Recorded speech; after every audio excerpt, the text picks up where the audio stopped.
লালন ফকিরের গানে আছে, এখানে হচ্ছে সংবিধানই হচ্ছে রাজা, সেই জন্য আমরা প্রজা উপাধি গ্রহণ করতে পারি, ইংরেজিদেরকে সিটিজেন বলে।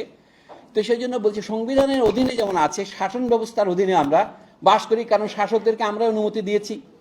এখন শিক্ষা ব্যবস্থা যেটা বলছি সেটা হচ্ছে রাষ্ট্রের অন্যতম কর্তব্য, কিন্তু চিরকাল আমাদের সমাজে রাষ্ট্র এই দায়িত্ব পালন করেনি, আমাদের সমাজে দায়িত্ব পালন করেছে। রবীন্দ্রনাথের লেখা বললে এটা বোঝা যায়। তা আমি দ্বিতীয় প্রশ্ন আপনাদের আলোচনা করব, আমাদের শিক্ষা তাহলে সর্বজনীন হলো না কেন? যার যার পরিবারের শিশুর শিক্ষার বা তাকেই নিতে হয়, কিন্তু যখন একটা সমাজ ব্যবস্থা গড়ে ওঠে তখন দেখা যায় ক্রমশ সমাজের জন্য শ্রমিক উৎপাদন করা, শাসক উৎপাদন করা, শাসক উৎপাদন না করে তো না। তার তো একসময় তার আইসিএস ছিল, এর আগে তার ব্রিটিশরা তাদেরকে ক্লার্ক হিসেবে এনেছিল। আমাদের এখানে মুঘল আমলে কি করে শাসন নিয়োগ করা হতো? আমি সেই লম্বা আচরণ যাচ্ছি না। ধীরে ধীরে শাসন সবসময় তৈরি করার জন্য ঊর্ধ্বতন লোক লাগে, এরা কিন্তু ইন্টেলেকচুয়াল, এদেরকে বুদ্ধিজীবী বলতে হবে। সুতরাং আমি বলবো স্কুলের কাজ হচ্ছে বুদ্ধিজীবী উৎপাদন করা। আর যে বুদ্ধিজীবী নয়, আমি বুদ্ধিজীবীর ব্যাপক কথাটা নিলাম, আর স্কুলের কাজ হচ্ছে কি শ্রমিক উৎপাদন করা। এবং এটা আপনাদের আমাদের সেনাবাহিনীতে দেখেন, নিচে আছে সিপাহীরা, নায়কেরা, হাবিলদারেরা, তারপরে এরা হলো এনসিও, তারপরে হলো জেসিও, তারপরে হচ্ছে অফিসাররা। রিক্রুটমেন্ট কিভাবে হয়? দুই জায়গার থেকে হয়। পুলিশের রিক্রুটমেন্ট বিসিএস থেকে গেলে আপনি প্রথমেই এএসপি হয়ে শুরু করবেন আর করবে। এই যে হায়ারার্কি আছে দুই ভাগে, আর্মিতে, পুলিশে, রাষ্ট্রে, কর্মচারীদের মধ্যে। এখন আমাদের চাকরির মধ্যে কত গ্রেড আমি জানিও না, হয়তো 30 গ্রেড আছে। হ্যাঁ, সিনিয়র গ্রেড থেকে নিচে পর্যন্ত হয়তো ইনশাল্লাহ গ্রেড আরো পরে বাড়তে পারে। তো এইভাবে যে অপূর্ব গ্রেডের সময়, এটা হচ্ছে আমাদের সমাজের মৌলিক বাস্তবতা। এখন আমাদের বিশ্ববিদ্যালয় এবং অন্যান্য স্কুল কলেজের দিকে যদি তাকাই, শিক্ষা ব্যবস্থা যখন বলেন, আমি আপনাকে বলবো, কল্পনা করেন এক টুকরা কাপড়, ধরেন একটা গামছা, সিরাজগঞ্জের দিকে যে গামছা বানায়, গামছার মধ্যে একটা থাকে টানা আর একটা হলে পোড়েন, ওয়ার্প এন্ড রুফ। আমাদের টানাটা কি? এটা হচ্ছে ভার্টিক্যাল হায়ারার্কি। উপরে বিশ্ববিদ্যালয়, মাঝখানে কলেজ বা টেকনিক্যাল স্কুল, তার নিচে উচ্চ মাধ্যমিক বিদ্যালয়, নিচে মাধ্যমিক বিদ্যালয়, প্রাথমিক বিদ্যালয়। এটা হচ্ছে হায়ারার্কিক্যাল ডিভিশন।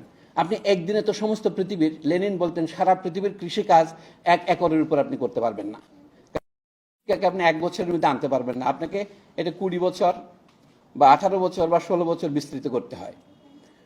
আরেকটা আছে হরাইজন্টাল ডিভিশন। এই যে কথাটা আগে আলোচিত হয়েছে, বহু প্রকারের শিক্ষা আমাদের, ইবতেদায়ী, kindergarten, English version, Bangla version, সরকারি, বেসরকারি। আমাদের সকলের চোখের সামনে ঘটনাগুলি ঘটছে না? এটা তো শিক্ষা ব্যবস্থা। অর্থাৎ দুটুকু মিলে একটা শিক্ষা ব্যবস্থা। একটা হচ্ছে টানাটানি বা ভার্টিক্যাল, আর একটা হরাইজন্টাল বা আড়াআড়ি, পাশাপাশি। এই নিয়ে এই কাপড়টুকুই হচ্ছে আমাদের শিক্ষা ব্যবস্থা। এটার প্রথম কথা হচ্ছে, এর মধ্যে যে অর্থনৈতিক খরচটা হচ্ছে সেটা রাষ্ট্রেরই বহন করা উচিত ছিল, যদি আমরা রাষ্ট্রের জন্য সবচেয়ে বেশি মেধাবী, সবচেয়ে বেশি দক্ষ লোকদের পেতে পারি। এখন আমরা দ্বিতীয় প্রশ্নটা করি, শিক্ষা তাহলে আমাদের সার্বজনীন হলো না কেন? মানে কথা তো ছিল ব্রিটিশ আমলেই আমাদের এখানে এই পূর্ব বাংলা, যেটা পূর্ব পাকিস্তান হয়েছিল, পরে বাংলাদেশ হয়েছে, 1940-41 সনের যে আদমশুমারি, সেইটা অনুসারে এখানে শিক্ষার হার ছিল শতকরা 6। শিক্ষা মানে অক্ষর জ্ঞান আছে এমন লোকের। এটা ধীরে ধীরে এখন কোথায় আসছে আপনারা জানেন। আমরা বলছি শতকরা 74 জন অক্ষর নাম লিখতে পারে, কিন্তু পত্রিকা পড়তে পারে কয়জন? সে ভয়ানক। তাহলে তার সরকারি হিসাবটাও যদি মেনে নিই আমরা, যেটা অনেকটা বানোয়াট, শতকরা 74 জন নাম লিখতে পারে, বাকি 26 জন যে লিখতে পারে না, তার দায় কার? মহাত্মা গান্ধী পর্যন্ত বলেছিলেন যে উনি বলছিলেন নয় তালিম, নতুন শিক্ষা, বুনিয়াদী শিক্ষা 7ম শ্রেণী পর্যন্ত পড়াবেন। তারা কি শিখবেন? তারা নিজের মৌলিক ভাষা শিখবেন, একটু গণিত শিখবেন, নাম স্বাক্ষর করতে পারবেন।